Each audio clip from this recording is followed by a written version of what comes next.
So some also have to say in regards to Cody. So like obviously we see the whole Rock thing happening. Everyone's wondering what's gonna happen to Cody. We will most likely get like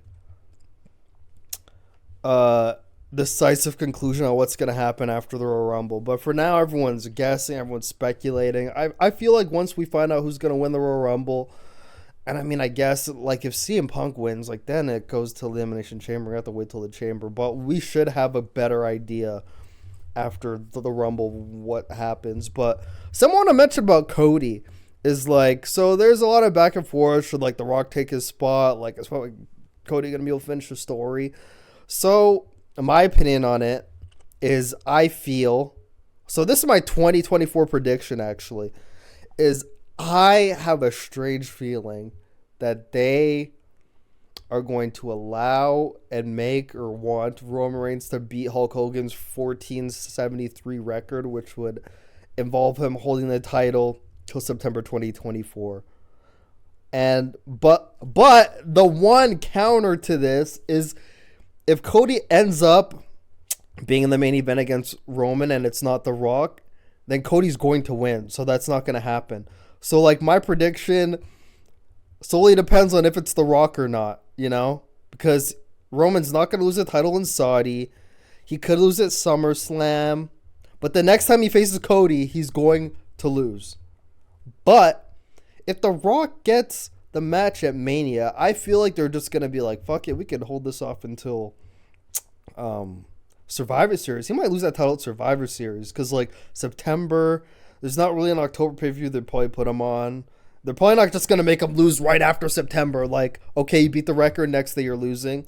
So it'd probably have to be at the next big pay-per-view, which would be Survivor Series.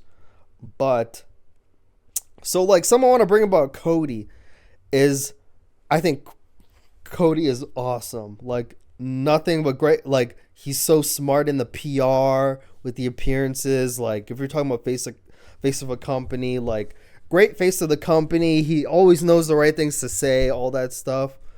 But, bro, watching his street fight with Nakamura on Raw, and granted, he's done this before, and I've always hated it, and it's like bugged me, and it's almost like that really bad itch that you can't quite get. Like, that's how annoying it gets sometimes. But his pandering, and it just makes you think to like the biggest baby faces in history, like Stone Cold, Hulk Hogan, The Rock. So for starters, Stone Cold and The Rock didn't clap any fans' hands. They didn't pander. They were so cool and so over that they just did their thing and everyone just liked them. Like, obviously, like, I've never seen Stone Cold once go like, I mean, he'll say, like, if you want me to kick this guy's ass, give me a hell yeah, but he'd never be like, good people of Arkansas, you know? He would never, like, kiss ass. He never kisses ass. He's just too cool for that. Cody is, like, that ass kisser, and, like, and I don't mean that in a bad way, by the way, but in his match, and even every entrance, I don't know why it bothers me, but his pandering just drives me insane when he comes out and the first thing he does is like, come on fans, give me like, I'm like, stop it. And then for like the match, bro, and even when he does promos, like the way he like looks over the fans like, okay, it's your turn, but gas me up a bit, like fucking tip me a little bit. And like in that match with Nakamura, like he was asked, like, when he goes on the ropes, he's like, come on, guys. That's annoying. Is that just me? Or do these fans like that? Or, like, me, if, like, I have somebody telling me, come on, bro, I'm like, like, it's, like, Hulk Hogan, like, so Stone Cold and The Rock were cool, whatever, like, they didn't have to do that. Hulk Hogan's was not even pandering. He's doing, like, this. Like, he's doing his own thing still, but people want to be a part of it. I feel like with Cody, just so much like pandering, like I do this for the people. I don't even think I heard Stone Cold ever say that once.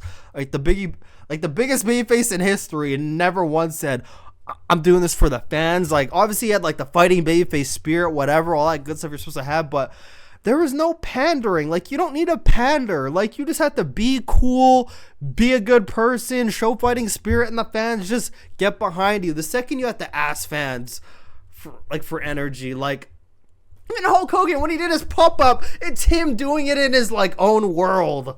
And everyone else is just like, yeah, man, like, we're a part of this. But yeah, but that Cody pandering, I don't know. And also, quick thing about, like, that Jinder Mahal thing, like, this is obviously after he lost the match on Raw. And boy, did they tell you who was losing without telling you he was losing. Like, when that match started, 17 minutes from the top of the third hour or the second hour, like, literally 17 minutes before the end of the show, I'm like, that's not losing. He's had the title for, like, the whole year. For, like, a whole year.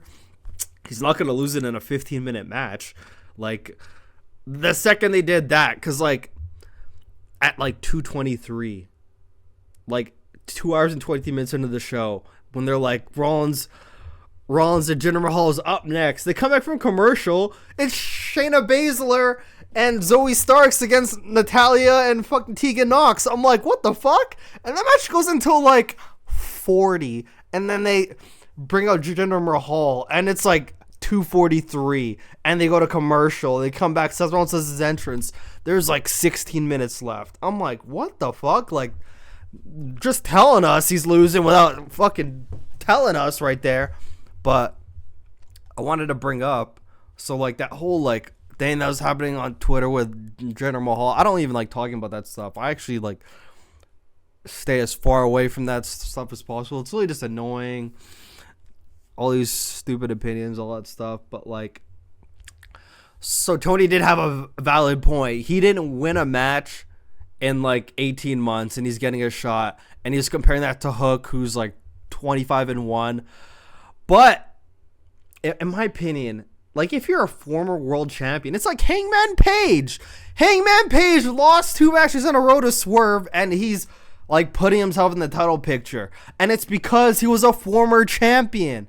Like, there's something about being a former champion. I'm not sure if it's an unspoken rule that, like, being a former world champion, like, automatically, like, obviously, like, you're not going to get it if there's other people in the way, but, like, that's, like, more of, like, a saying to get a title shot than just a guy who's 25-1 who literally beat a bunch of noobs for the most part and is one loss to Jungle Boy, and him getting a shot. He's never been in the main event picture. Like, with Hangman Adam Page, I can understand, but, like, if we're comparing that to Jinder, it's like the same thing. Granted, Hangman Page has won other matches, like, in recent times, but, like, he just came off of 2 back-to-back losses, and he's putting himself in the world title picture.